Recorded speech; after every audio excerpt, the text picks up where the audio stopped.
지금도 우리에게 어떤 은혜를 주시는지를 알게 하시는 것입니다. 또한 주님께서 우리를 위해서 이루시는데 특별히 악한 자의 역사까지도 들어서 우리를 위하시는 역사까지 보게 하시는 것입니다. 그래서 아까 반석을 말할 때 대적의 반석이 나왔죠. 그럼 대적에 속한 자, 대적의 반석에 속한 자들은 어떤 자들입니까? 가인과 같이 악한 자에게 속한 자들이 되었어요. 사울과 같이 여호와의 부리신 악신이 역사하는 자가 되었어요. 그럼 그들은 대적의 반석 위에 그들은 뭘로 세워갑니까? 마귀의 욕심을 따라 행하는 자들, 세워가는 자들이, 다른 말로 마귀의 욕심을 이루는 자들인 것을 보여주시는 것입니다. 그럼 반석이 닦아진 자들, 예수 그리스도 반석이 닦아진 자들은 금이나 은이나 보화, 불타지 않을 것, 곧 상을 이루는 재료들로 세울 수도 있고, 나무나 짚이나 풀, 곧 해를 받는 구원, 그런 재료들로 세울 수 있는 것입니다. 근데 문제는 대부분의 하나님의 백성들은 금이나 은이나 보석으로도 세우고, 나무나 짚이나 풀로도 세운다는 것이죠.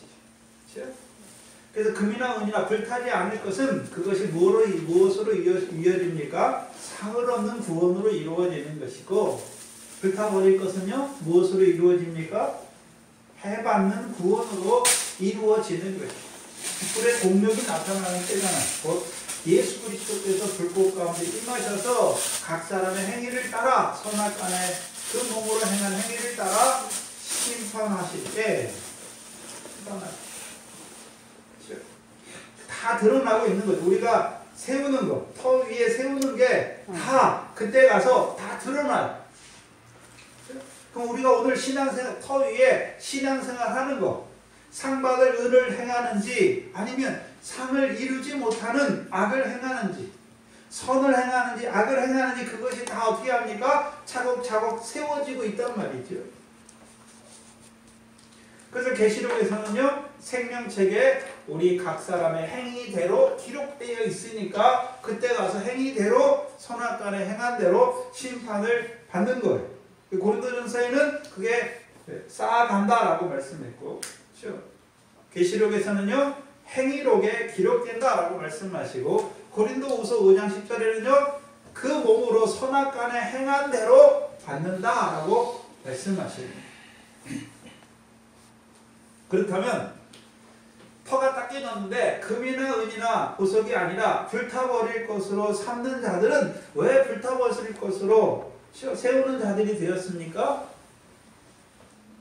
거기 뭐가 역사했습니까? 가라지 같은 자들이 역사했어요. 곡식밭에 원수가 와서 뭐를 덧뿌렸습니까? 가라지를 덧뿌렸죠. 덧뿌렸다는 개념이 무엇이었습니까? 그림이 있는데 그 위에 다시 칠한다는 것이죠. 갈라디아 교회잖아요. 갈라디아가 성령으로 시작했어요. 잘했어요. 처음에는. 문제는 거기에 거짓 선자들이 들어갔더니 뭐가 역사했습니까? 율법의 행위로 의롭다함을 얻으려는 육체를 따라 행하는 자들이 된 것을 보여주시는 거예요. 뭐가 일어났습니까? 가라지의 역사가 일어난 것이죠. 그래서 마태복음 13장의 두 번째 비유에서 너희는 천국의 아들들이여 이 세상은 밭이다. 원수가 가라지를 뿌리잖아요. 가라지의 역사가 무엇입니까? 가라지의 역사가 무엇입니까? 넘어지게 하는 것과 불법이죠. 넘어지게 하는 거예요. 불법이에요. 그럼 가라지와 곡식 땅과 좋은 씨와 가라지 비유해서, 그러면 좋은 씨, 밭에 좋은 씨를 뿌린 이유가 뭡니까? 곡식단이잖아요. 가라지의 역사는 뭐를 이룹니까? 곡식단이 되지 못하게 넘어지게 하고 불법을 행하는 자들이 되게 하여 상을 받지 못하고 해를 받는 자들이 되게 한다는 것입니다.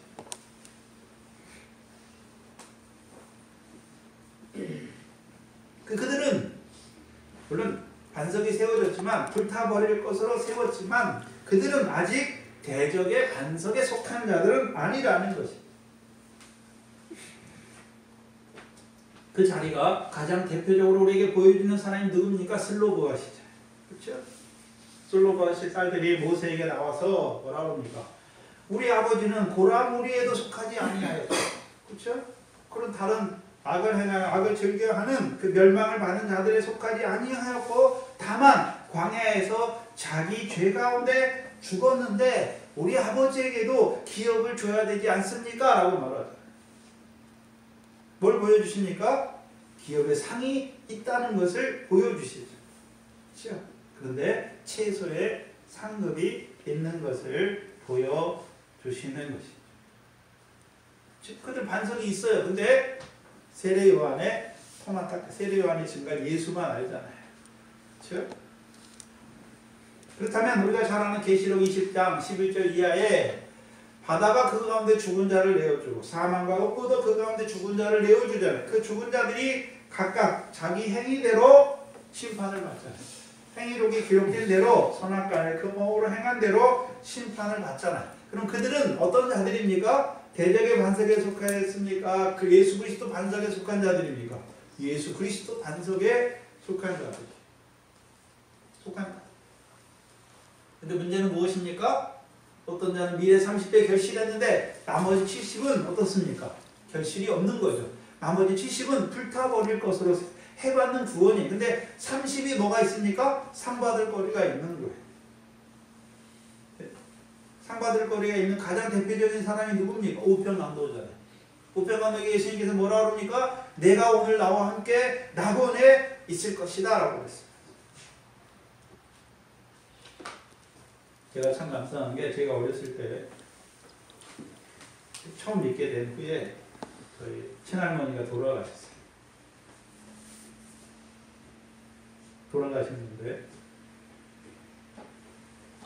돌아가시 한 일주일, 2주일 전에 목사님 초청해서 저희 외삼촌이 그때는 전도사님이었는데 우선 전도하시고 찬송을 들어달래요. 그리고 목사님 와서 기도하는 거 좋아하시고 그렇게 하시고 예수 증거 받고 그때는 말씀을 잘 못하셨으니까 그렇게 하시다가 찬송 듣다가 그렇게 가셨어요. 제가 지금 생각해보니까 아 우리 할머니가 우편강도구나. 그치? 네? 그거 하나 상이 있구나. 돌이켜보니까 그게 감사하더라고요. 우편강도 뭐가 있습니까? 좌편강도는 다 어떻게 됐습니까? 네? 대적의 반석에 속한 자예요. 그런데 세례요한의 터가 예수가 믿어졌잖아요. 그러니까 그게 그의 상이 되는 거죠. 상 받을 일이 있으니까 낙원이잖아요. 낙원이죠. 계시록 20장을 보시면 그 뒷부분에 또 어떤 자들이 나오니까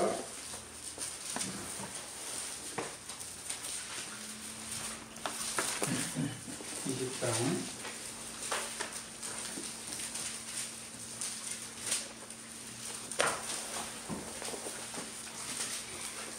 11절 이하에 11절로 15절이죠. 크고 흰 보좌가 펼쳐지고 그 보좌 위에 앉으신 이를 보니 땅과 하늘이 그 앞에서 피하여 간데없더라 라고 말씀하죠. 처음 하늘과 처음 땅이 없어지는 것이죠. 그리고 내가 보니 죽은 자들이 물론 대소하고 그 보좌 앞에 섰잖아요. 죽은 자들이 이제 섰는데 섰잖아요. 그래서 거기가 심판대 앞이에요. 서서 섰는데 책들이 펴있고 다른 책이 펴졌으니 곧 생명책이라 죽은 자들이 자기 행위를 따라 책들에 기록된 대로 심판을 하면 그 생명책에 뭐가 기록되어 있습니까? 행위록이.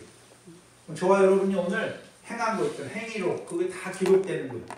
선을 행했는지 악을 행했는지 불타버릴 것으로 쌓았는지 세웠는지 상받을 것으로 세웠는지 선을 행했는지 악을 행했는지 다 반대되는 개념.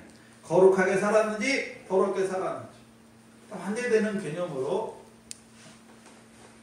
말씀하십니다. 13절에 바다가 그 가운데 죽은 자를 내어주고 사망과 험보도 그 가운데를 죽은 자들을 내어주매 각 사람이 자기 행위대로 그 행위록에 기록된 선악과는 행한 대로 뭘 받습니까? 심판을 받아요. 근데 여기 심판은 네. 불태우시는 심판입니까? 상 주시는 심판입니까? 상이 하나라도 있으면 나버리잖아요. 그렇죠? 상 주시는 심판이에요. 그 시편 139편에 주께서 우리를 위한 생각이 어찌 그리 보배로우신지요? 라고 말합니다. 하나님 우리를 위한 생각이 뭡니까?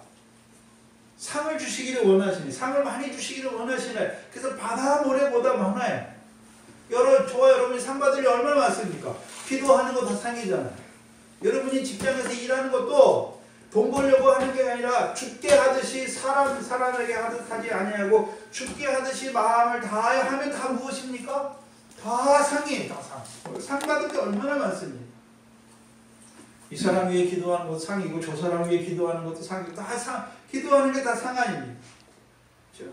또요. 말씀 믿어지는 것도 깨달아지는 것도 다 상이고 또 그 말씀대로 사라지는 거 이루어가는 것도 다 상이고 상이 얼마나 많습니까?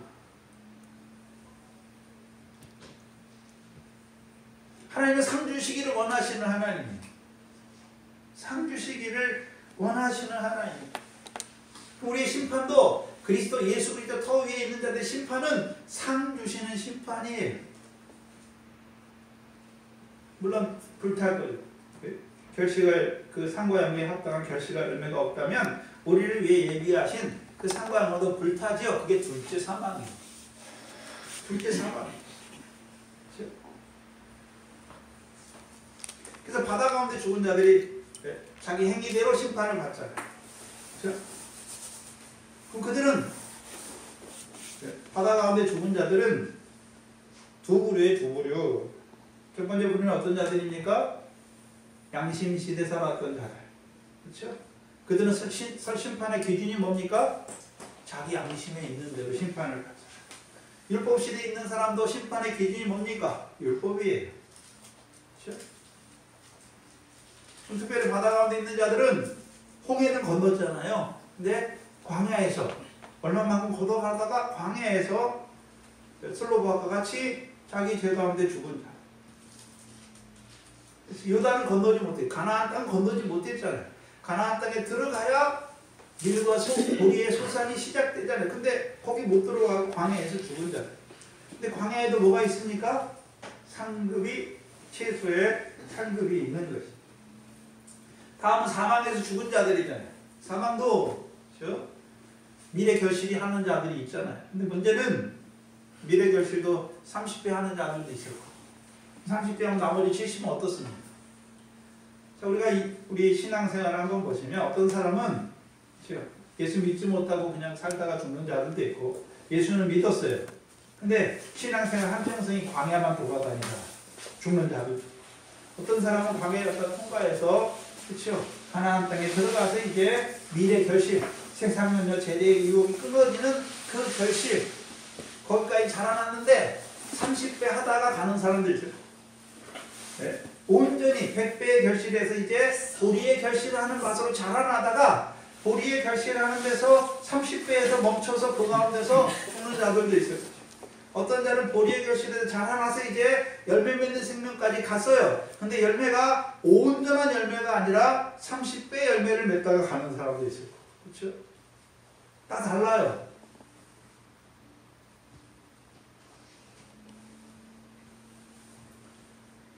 바다와 사막의 음부 가운데서 거기서 죽은 자를 내어주잖아요. 그들은 행위록에 따른 심판이 있어요. 행위가 있다는 말이죠. 선이 하나라도 있다는 말이죠. 근데 문제는 그 뒤에 14절에 보세요. 사망과 음부도 불못에 던지웠다라고 말하죠. 사망과 음부도 불못에 던졌어요. 근데 생각해봐요. 사망과 음부의 권세를 잡은 자가 누구였습니까? 마귀였잖아요. 마귀였잖아요. 그 마귀는 이미 이 힘보자 심판 전에 그렇죠? 7절 이하에 보세요. 천년왕국이 끝나고 7절 이하에 천년이 참에 사단이 그 옥에서 놓여서 나와서 땅의 사방 백성 곧 곡과 마곡을 미혹하고 모아 싸움을 붙이니 그 수가 바닷물에 같으리라. 저희가 지면에 널리 퍼져 성도들의 친과 사랑하는 성을 부르매 하늘에서 불이 내려와서 저희를 소멸하고 또 저희를 미혹하는 마귀가 불과 유황못에 던지웠다. 마지막으로 남은 짐승과 그 거짓 선지자들은 이미 후 3년과 환란 마지막 때 유황 불못에 던져들고 마귀는 잠깐 천년왕국 동안 무적에 갇혔다가 천년왕국이 끝나면 잠깐 놓아주잖아요. 그러다가 이제 그들이 미혹해서 곡감하게 전쟁을 일으키니까 싸우잖아요. 근데 그들을 잡아서 이제 어디에 넣습니까? 짐승과 그 거짓 선지자에 들어간 유황 불못에 던져놓잖아요. 그렇죠? 그러면 사망의 세력을 잠재 마귀는 없단 말이에요. 지금 힘보자 심판에는 없어요. 마귀 자체는 힘보자 심판이 없어요. 그러면 여기 나온 오늘 본문 14절에서 사망과 음부도 불못에 던졌다는 이 사망과 음부는 보이지 않는 그냥 사망과 음부를 말합니까? 하나님의 택자들인데 악한 자에게 속하여 사망의 역사를 이루던 음부의 역사를 이루던 자들을 말씀합니다. 그들을 말하는 거죠. 그래서 마태복음 25장에 왼편에 있는 자들을 향해서 마태복음 왼편에 있는 자들을 향해서 그 마지막에 무엇이었습니까? 마태복음 25장에 그 왼편에 있는 자들의 마지막이 무엇이었습니까? 41절에 왼편에 있는 자들에게 이르시기에 저주를 받은 자 나를 떠나 마귀와 그 사자들을 위하여 예비된 명령한 홀에 들어가라 라고 했어요. 근데 그들도 예수님을 뭐라고 불렀습니까? 주여 주여 불렀단 말이에요. 근데 그들이 누구에게 속한 자로 살았습니까? 마귀에게 속하여 마귀의 사자로. 마귀의 사자는 무슨 일을 이룹니까?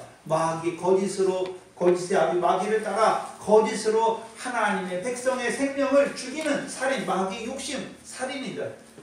육신살인하는 게 아니고 마귀는 영이잖아요. 거짓으로 뭘 죽입니까? 생명을 죽이는 생명을.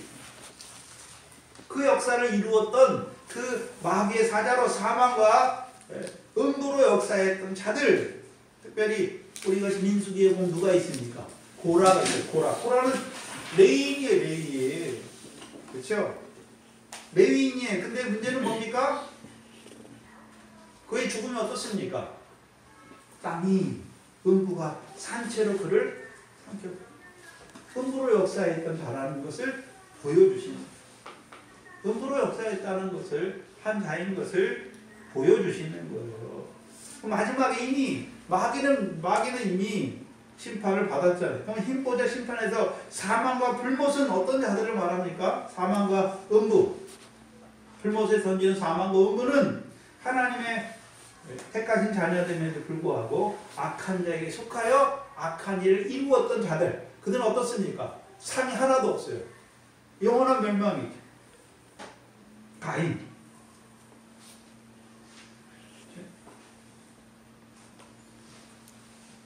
사울과 같은 자들인 것이.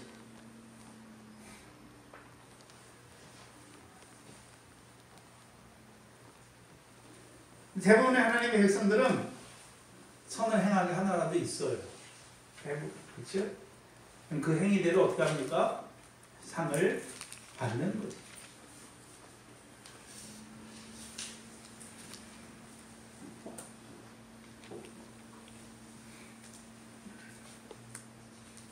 근데 문제는 바울이 털을 닦았다라고 말씀하죠. 근데 10절에 오늘 보면 10절에 보시면 그 위에 세우나 다른 이가 그 위에 세우나 각각 어떻게 그 위에 세우기를 조심해야 된다. 이 조심하라라고 말씀합니다. 그럼 터 위에 세우는 자들이잖아요. 뭐 두 종류로 세울 수 있잖아요. 금이나 은이나 보석, 나무나 지피나 풀로. 하나는 뭡니까? 불타버릴 수도 있는 거. 하나는 불타지 않을 것이다.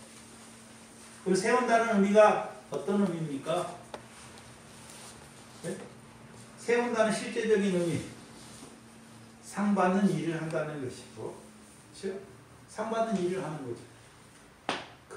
금이나 은이나 보석으로 세운다는 것은 상 받을 구원이 있다는 거죠.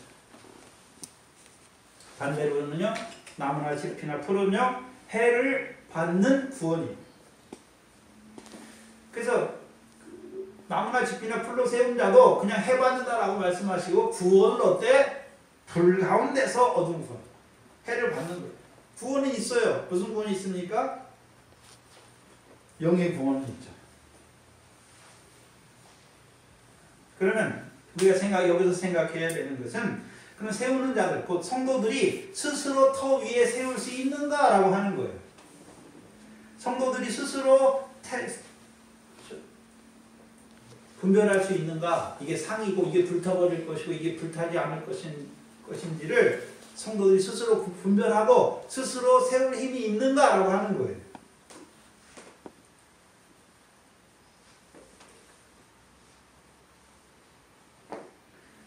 터 위에 세운다고 하는 것은 하늘에 계신 아버지께서 갚으시는 상을 얻는 일을 하는 것, 의로운 일을 하는 것이잖아요. 그럼 상 받은 일을 하려면 하늘에 계신 아버지의 뜻이 무엇인지를 알아야 할 거 아닙니까? 아버지의 뜻대로 하는 게 상을 얻는 거니까. 하늘에 계신 아버지의 뜻이 무엇인지 알아야 그 뜻대로 세울 거 아닙니까? 행할 거 아닙니까? 그럼 성도 스스로 세워갑니까? 세우지 못합니까? 터가 딱 깨진 자들에게 하늘에 계신 하나님의 뜻이 무엇인지를 나타내주는 자가 있어야 성도들이 그 뜻을 따라 하나님의 뜻을 분별하고 그 위에 세워가는 것이죠. 세워가는 거예요.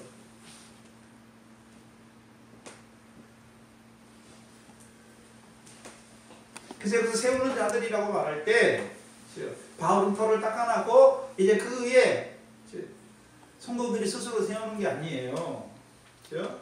하늘에 계신 하나님의 뜻을 알려주는 자가 있어야 되는 것이죠. 알려주는 자가 있어야 되잖아요. 세운다고 하는 것은 하늘에 계신 아버지 하나님 갚은 상이 있는 의를 한다는 거잖아요. 그 의라는 것 하나님의 뜻인데 하늘에 계신 하나님의 뜻이 무엇인지를 나타내주는 자가 있어야 그 말씀대로 의를 행하여 상을 얻는 자가 될 거 아닙니까? 있어야 된다는 것이. 그게 세워주는 자예요.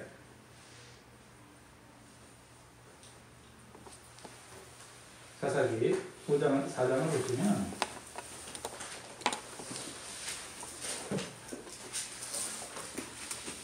드보라가 나와요. 사사기 4장 4절에 드보라가 나와요.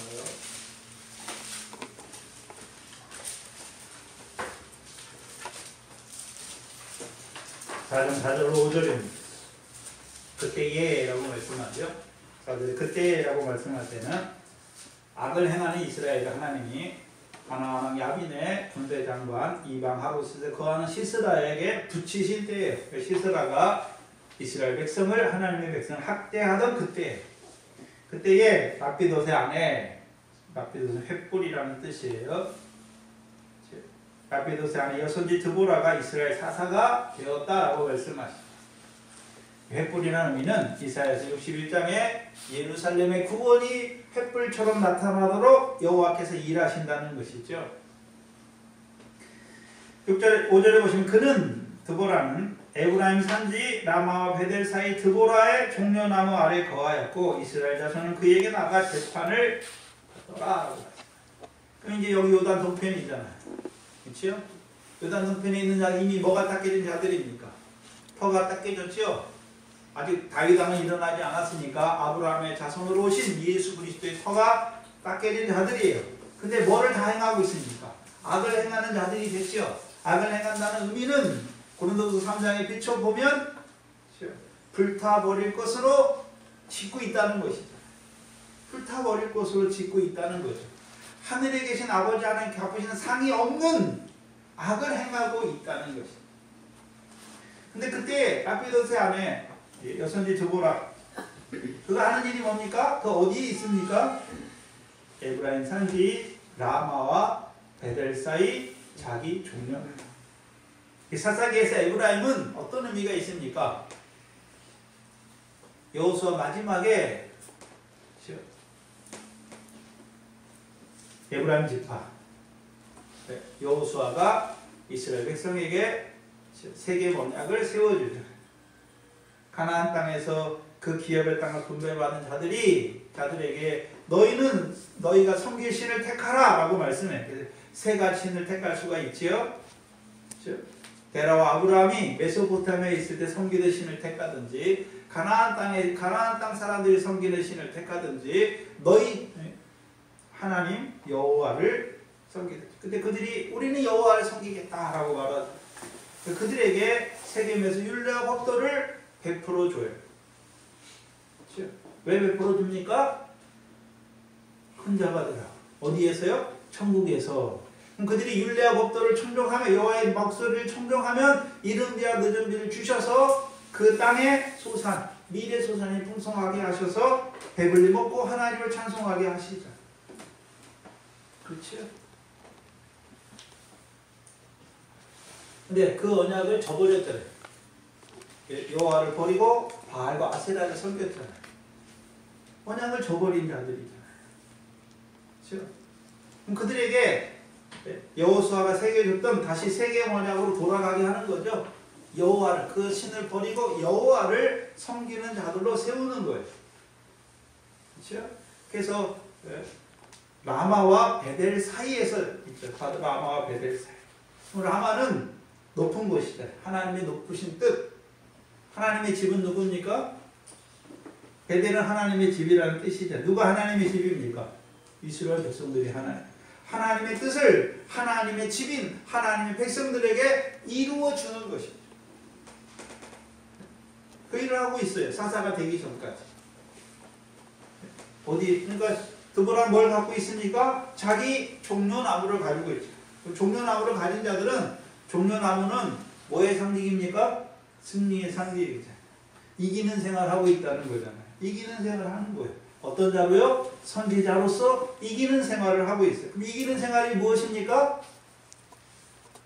백성들에게 선악을 분별해 주는 거잖아요. 선악을 분별해 준다는 말은 신약에서는요, 고린도서 3장에 비춰보면 뭡니까? 불타지 않을 것으로 세우게 하는 거죠. 네?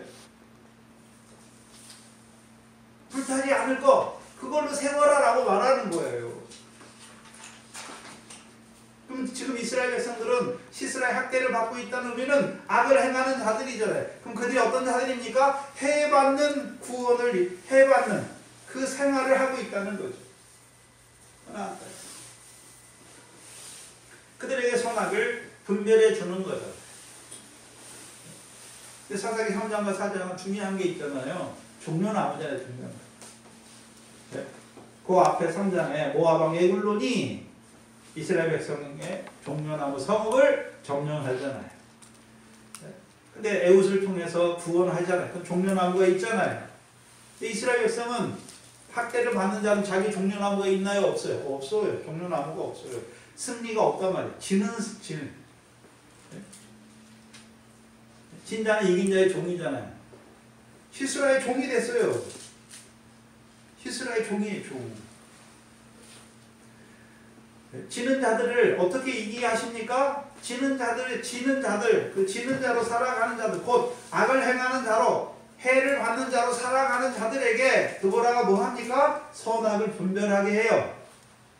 문제는 드보라에게 나오는 자들, 다 하는 게 아니잖아요. 예수님 때도 모든 병자가 다 나은 게 아니잖아요. 예수님께 나오는 자들만 낳는 거죠. 드보라에게 나오는 자들만 선악을 분별하게 돼요. 분별하는 자들이 다음에 그 1만 명이 되고 1만 명이 다볼산에 올라가는 거예요.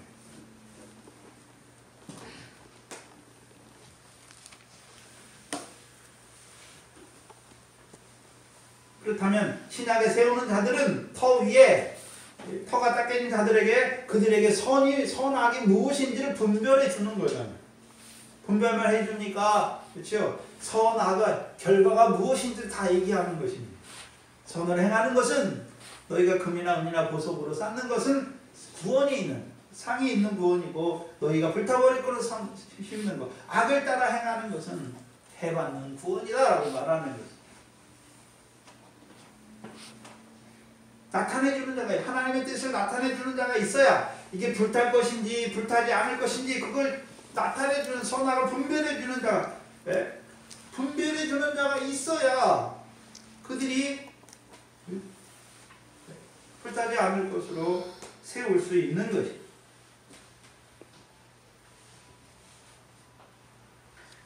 이제 세워주는 자는 선악을 분별하는 거예요. 이게 불탈 것인지 불타지 않을 것인지 분별하는 거예요.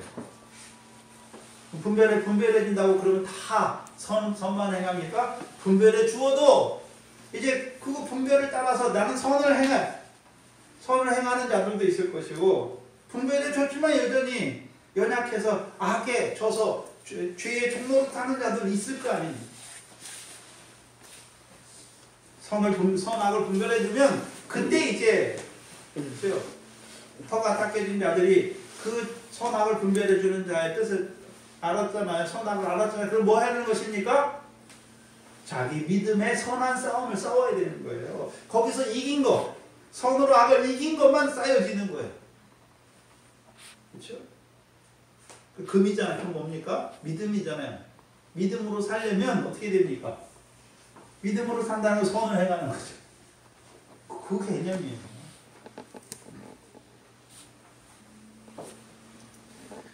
그래서 먼저 선악을 분별해 주는 자가 있어야 되고, 그 다음에 각각 터가 있는 자들도, 성도들도 어떻게 됩니까? 그 선악을 분별해 준다고 그냥 선이 자동으로 이루어지는 게 아니잖아요.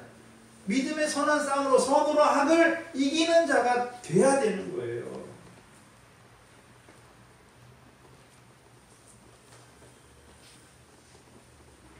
그렇다면 네 가지 경우가 나오죠. 네 가지 경우가 나와요. 터 위에 세워주는 자들이 금과 은과 보석으로 세워주는 자. 세워준다고 할 때는 무엇으로 세워야 상을 받고 어떤 것으로 세우면 해를 받는지를 가르쳐 주잖아요. 그리고 권면하잖아요. 너희는 상을 얻도록 금이나 은이나 보석으로 세워라 라고 말하는 거죠. 근데 말한다고 다 세워집니까? 세우는 자들이 그렇게 말했지만 그렇게 못하는 자들도 있잖아요. 들었지만 불타지 않을 선을 행하는 자들도 있을 거고, 그 믿음의 싸움에서 이긴 자들이고, 그렇게 하기를 원하지만 지는 자들도 있을 거 아니에요. 그렇죠? 불탈 것으로 세우는 자들도 있다는 것이죠. 그 두 개를 나눠요. 또한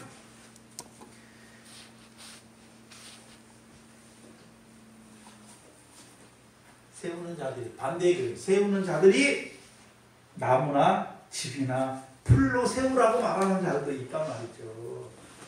그게 문제예요. 오늘 목사들이 뭘 말합니까?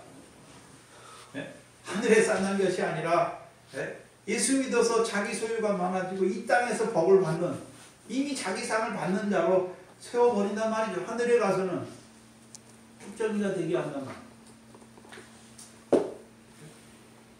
왜요? 이 세상이 전부라고 생각하기 때문에 그런 거예요. 왜 자기 아들들한테 교회를 물려줍니까? 이 세상에서 누리는 게 전부라고 생각하기 때문에 그러는 거예요.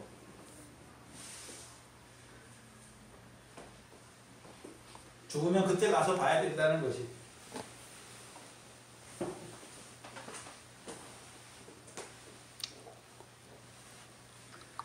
그럼 세우는 자들이 분별을 못하는 거잖아요. 세우는 자들이. 그래서 나무나 집이나 풀로 세워도 된다, 그렇게 세우는 게 좋다라고 말하는 자들도 있을 거 아닙니까? 지금 고린도 교회 사정은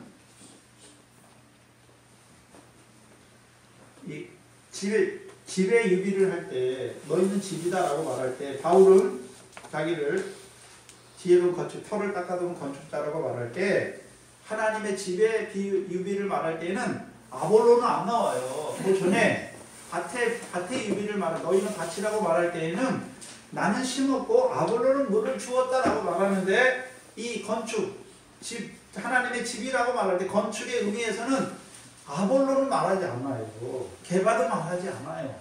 바울만 자기를 뭐라 그럽니까? 나는 터를 세워주는 자다라고 말해요. 아볼로는 그걸 말하지 않아요.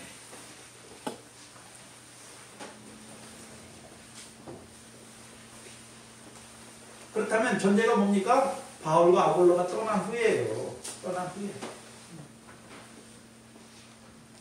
그럼 아볼로가 만약에 고린도 교회에 계속 있었다면, 그거 하나님의 사역자들, 하나님의 주신 은혜를 따라 섬기는 자잖아요.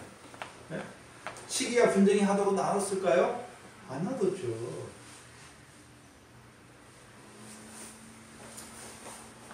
바울과 아볼로가 떠난 후 고린도 교회는 가정교회잖아요. 각각의 지도자들이 다 있잖아요. 말씀을 나누는 자들이 있잖아요. 말씀을 가르치는 자들이 있단 말이죠. 그러니까 고린도 교회에 예언도 있고 방언도 있고 여러 가지 은사가 있잖아요. 예언하는 사람이 더 큰 예언을 받은 자가 되면 예언을 그쳐야 되는 거잖아요. 예언하는 자들이 있단 말이죠.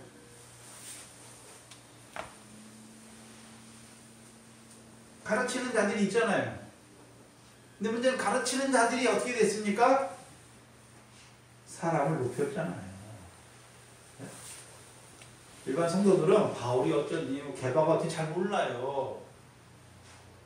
한국교회도 장로교 교파가 엄청 많은데 예장합동, 예장통합, 뭐 백성, 무슨 합신, 대신, 고신 성도들은 다 몰라요. 뭐 왜 그런지 몰라요.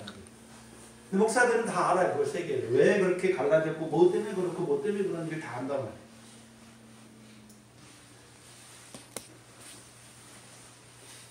그것처럼 그 당시에는 교회가 다 가정교회예요. 지금처럼 대형으로 모여 그렇지 못하죠. 로마의 핍박이 있기 때문에 한 가정에서 이렇게 모이는 거예요. 가정에서 모여야 30, 40이에요. 그럼 거기에 바울과 아볼로가 떠났다면 거기에 누가 있습니까? 말씀을 가르치는 자들이 있을 거 아니에요. 근데 그들이 언제부터인지 모르게 서로 비교 우위를 하게 되는 거죠. 그래서 자기를 바울을 앞세워서 자기를 높이는 거죠. 자랑하는 것이죠. 자랑하는 거잖아요. 그게 잘하다 보니까 그 경쟁이 심해지다 보니까 이제 미워하게 되고 시기하게 되고 분쟁하는 자들이 된 거잖아요. 시기와 분쟁했다는 것은 그들이 잘못 세웠다는 거잖아요. 세우는 자부터 잘못했다는 거죠. 세우는 자들이 잘못했다는 거죠. 그들이 불타버릴 것으로 세웠습니까? 불타지 않을 것으로 세웠습니까? 불탈 것으로 세우고 있습니까? 세우고 있으니까 교인들도 그들을 따라서 불타버릴 신앙생활을 하는 거예요. 시기와 분쟁, 육체를 따라 행하는 것은 육체를 씹는 것은 육체로부터 다 썩어지죠. 그거예요.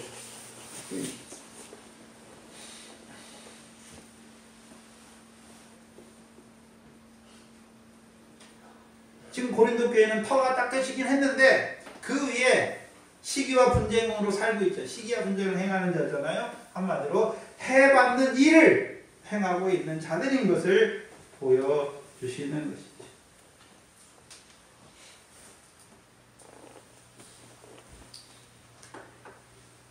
그렇다면 지금 고린도 교회 문제는요. 터는 바로 닦였는데 세우는 자들의 문제죠. 자랑하게 하는 거죠. 자기를 자랑하니까 교인들도 따라서 자랑하는 거죠. 자기가 바울에게 속했다라고 하니까 그 말씀 듣는 자도 우리는 바울에게 속했다라고 말하는 자들이 되는 거예요. 한국에 교파가 많은 것도요. 다 어떤 의미에서는요. 다 자기가 우르머리 해먹으려고 하는 거예요. 그렇죠?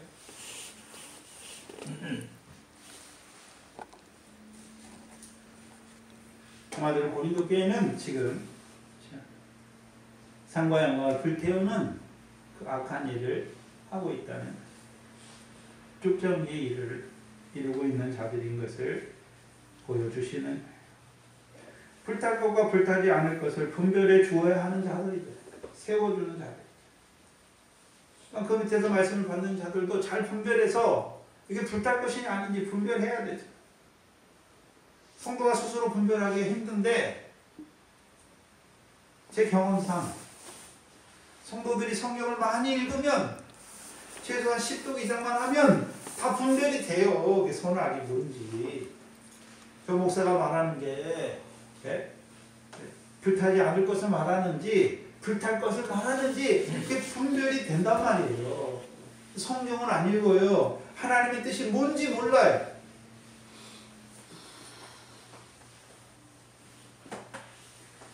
그 다음 바로 세우지 못하고 있다는 거잖아요. 바로 가르치지 못하고 있다는 것이죠. 하늘에 계신 하나님의 뜻을 분별하지 못하는 거죠. 하나님의 뜻은 시기와 분쟁이 아니란 말이죠. 섬김과 사랑과 온유란 말이죠. 겸손이란 말이에요. 전혀 다르단 말이에요. 그래서 원래 세우는 자들. 누가 세우는 자들입니까? 우리가 잘 아는 누가복음 16장에 부자와 나사로가 나와요. 부자와 나사로가 나와요. 그렇죠? 나사로는 살았을 때 자기 좋아하는 연락을 즐겼고, 나사로는 살았을 때 고난을 받았잖아요. 문제는 그 호화에 연락하는 부자가 음부의 불꽃 가운데서 아브라함에게 묻죠. 아버지 아브라함이요, 그렇죠? 내 집에 형제 5이 있는데 저들에게 나사로, 죽은 나사로 한번 살려보내서 이런 세계가 있다, 너희는 이렇게 말하면 저희가 여기 오지 않겠나이다 말하잖아. 근데 아브라함이 뭐라고 말합니까? 안 된다. 뭐라고 말합니까? 저희에게는 모세와 선지자들이 있다. 그렇다면 생각해 봐야 돼요. 호화에 연락한 부자가 말씀을 주는 자가 없어서, 세워주는 자가 없어서 망했습니까? 아니란 말이죠. 모세와 선지자가 있었는데, 터 위에 바로 세우라고 말씀하는 자가 있었는데 그 말을 들었단 말입니까? 안 들었단 말입니까? 안 들었다는 거죠. 안 들었어요. 그럼 나사로는요? 모세와 선지자를 통해서 무슨 말씀을 들었습니까? 고난의 말씀을 들었죠. 고난받는 것. 그리스도와 함께 영광을 얻기 위하여 고난받는 것. 그렇죠? 그거를 좋게 여겼단 말이에요. 네? 호화로 연락하는 부자는 살았을 때 모세와 선지자로 하시는 말씀을 듣지 않았어요.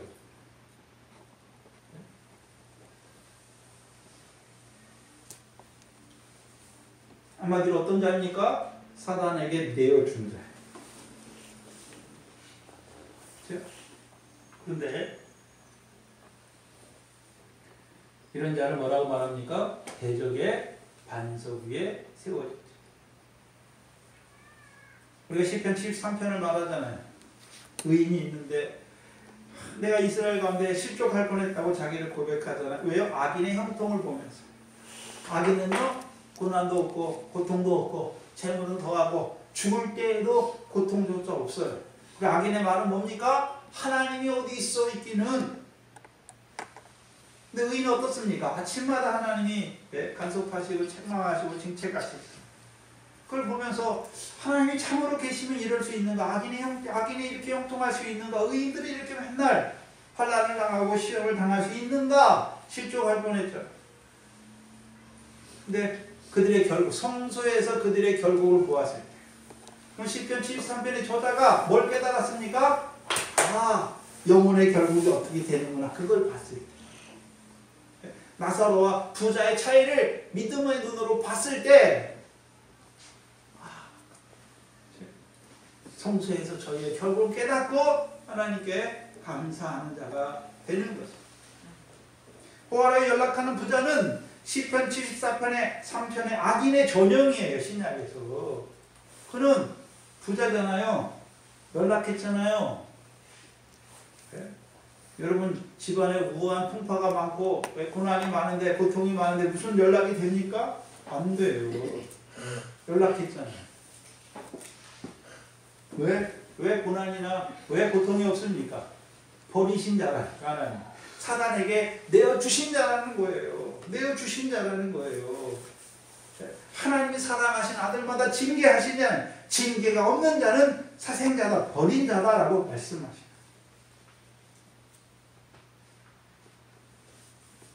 사단에게 내어주니까 육신이 온전히 멸했잖아요. 그러니까 육신으로, 우리 육신이 매일 바과 같은 세상에 씨로 보내셨잖아요. 뭐 하라고? 결실 하나, 상의로 사고로 얻는 의 하나 하라고 행하게 하려. 근데 그게 하나도 없다는 거예요.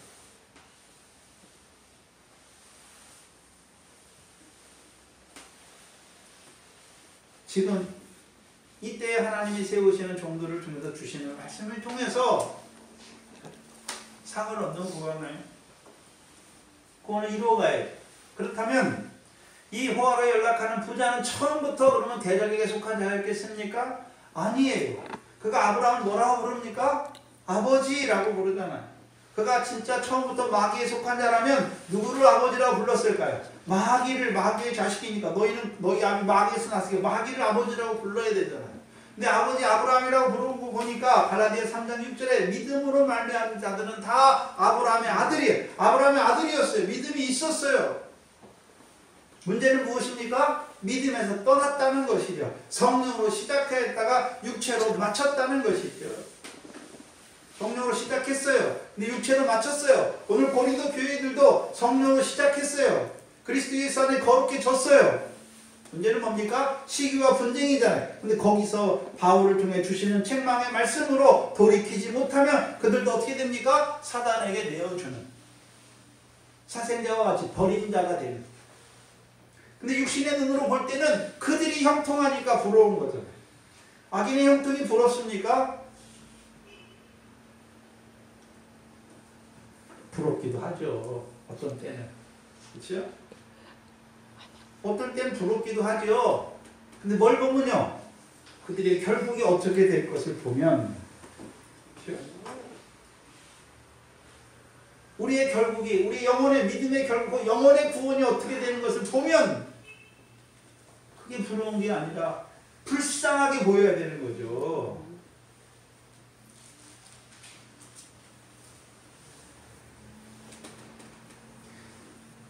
그 왜 포화로 연락하는 부자는 왜 믿음에서 떠나게 됐습니까? 버리는 자가 대적에게 속한 자가 되었겠습니까? 왜 그렇겠습니까?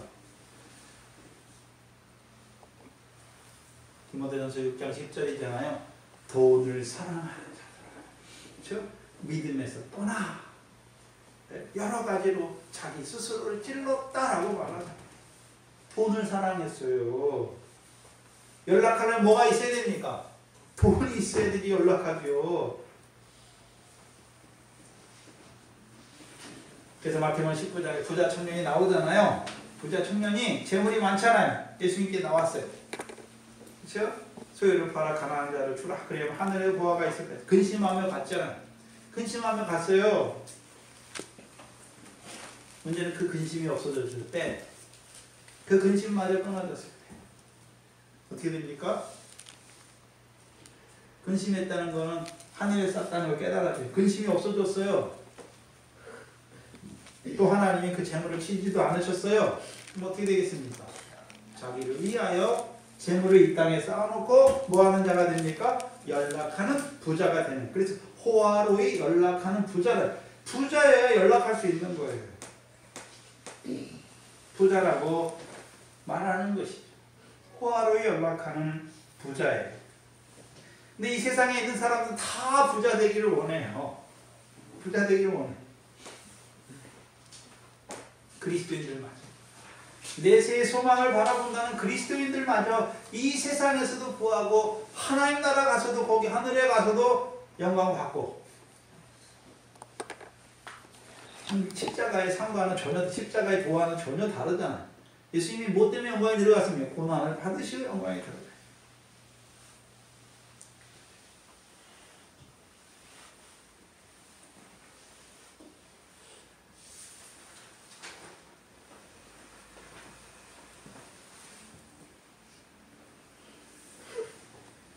이 유비에서 가장 중요한 게 무엇입니까? 이 세상에서 높고 아름답고 웅장하고 멋지게 세우는 것이 중요한 게 아니라는 거예요. 사람들이 보기에 아름답고 웅장하고 멋지고 그렇게 세우는 것이 중요한 것이 아니란 말이죠. 불타지 않을 것으로 세우는 것이 중요한 거예요.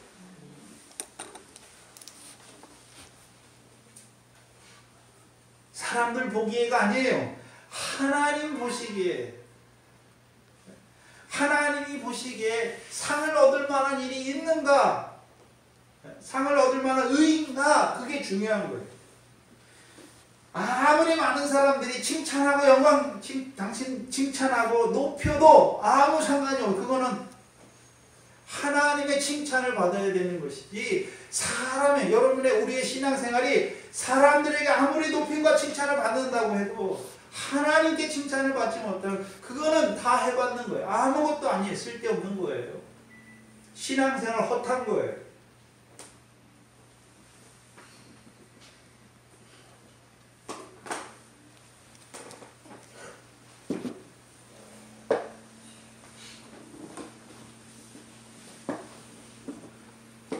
그래서 오늘 동산교회는 이미 터가 닦여졌잖아요. 또한 저를 통해서 하나님이 세우도 뭘로 세워야 돼요? 주시잖아요.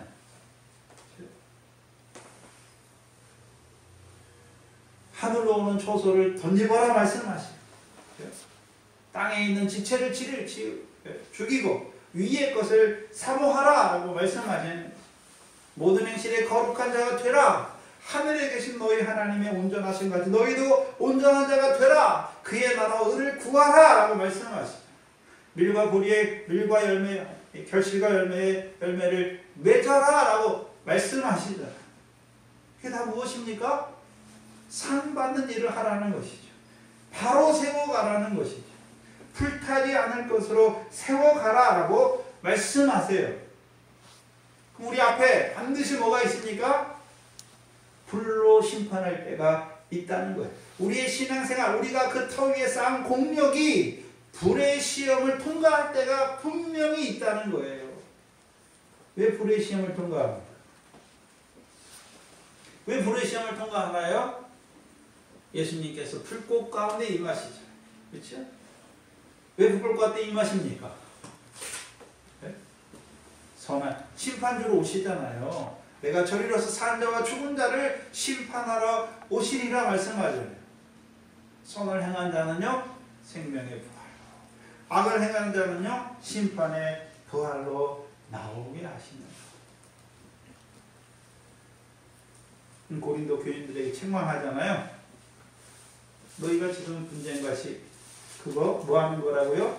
불타버릴 것으로 세우고 있다라고 말씀하시는 거죠. 그럼 너희도 이제 어떻게 된다 말입니까? 불 가운데서 얻는, 해받는 구원을 얻는 자들이 되지 않느냐라고 책망하는 거예요.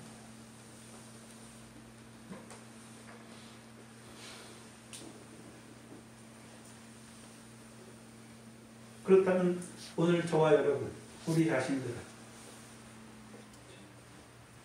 털을 닦아주셨을 뿐만 아니라 오늘도 불타지 않을 것, 불탈 것 선악을 분별하여 주시옵소서. 하늘에 계신 하나님 아버지의 뜻이 무엇인지를 나타내 주시는데도 불구하고